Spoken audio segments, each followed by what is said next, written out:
দুর্যোগপূর্ণ আবহাওয়ায় মেঘনার ডেঞ্জার জোনে নিষিদ্ধ করা হয়েছে নৌযান চলাচল। আরও তথ্য জানবো এই বিষয়ে, যুক্ত হচ্ছেন সহকর্মী আতোয়ার মনির।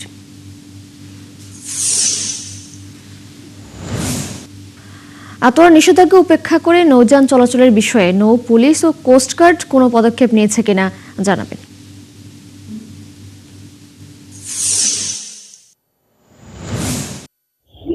আমি এই মুহূর্তে আছি লক্ষ্মীপুর মধুচৌধুরী হাট বন্দর এলাকায়। এখান থেকে প্রতিদিন এই নিষেধাজ্ঞা উপেক্ষা করে ছোট ছোট নৌকা সি ট্রাক থাকলেও সেক্ষেত্রে সি ট্রাকে সাধারণ মানুষ পারাপার না হয়ে সাধারণ মানুষকে এরকম স্পিড বোট এবং মাছ ধরার নৌকায় পারাপার হচ্ছে।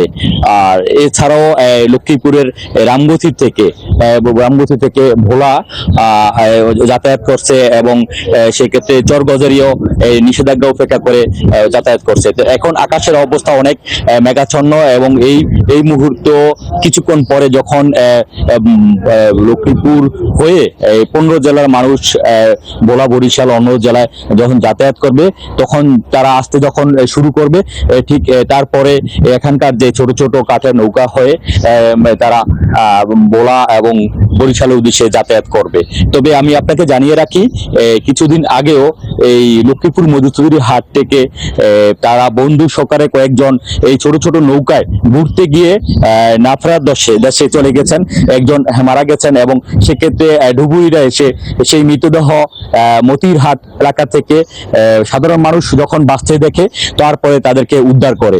তো এই যে একটা হত্যাকাণ্ড অর্থাৎ নিখোঁজ মৃতদেহ পাওয়া গেল, এরপরও নৌ পুলিশ এবং কোস্টগার্ডের পক্ষ থেকে তাদের জোরালো ব্যবস্থা থাকার কথা রয়েছে। তবে এই মুহূর্তে সকাল থেকে এসে নৌ পুলিশ এবং কোস্টগার্ড কাউকে দেখা যায়নি এবং যখন দিন সময় গড়ায় তারপরও কোস্টগার্ড এবং নৌ পুলিশের টহল তেমন দেখা যাচ্ছে না। তবে এই অঞ্চলে রয়েছে কোস্টগার্ড এবং নৌ পুলিশ এবং তাদের নিষেধাজ্ঞার যে থাকার কথা এবং নিষেধাজ্ঞা যে তাদের ভূমিকা রাখার কথা তেমনটি দেখা যাচ্ছে না।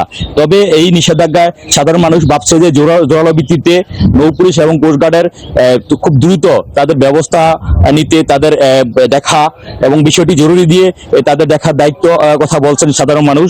পাশাপাশি বিআইডব্লিউটি কর্তৃপক্ষ যে শাহ আলম এই দেখাশোনা করছেন নৌবন্দর এলাকা, তিনি বলছেন তাদের জনবল সংকটের কারণে এই বিষয়টি তারা দেখাশোনা করতে পারছেন না, এতে করে ঝুঁকি থেকেই গেছে। অনেক ধন্যবাদ আপনাকে যুক্ত হওয়ার জন্য। দর্শক, লক্ষ্মীপুর থেকে দুর্যোগপূর্ণ আবহাওয়ার খবর জানাচ্ছিলেন সহকর্মী আতোয়ার মনির।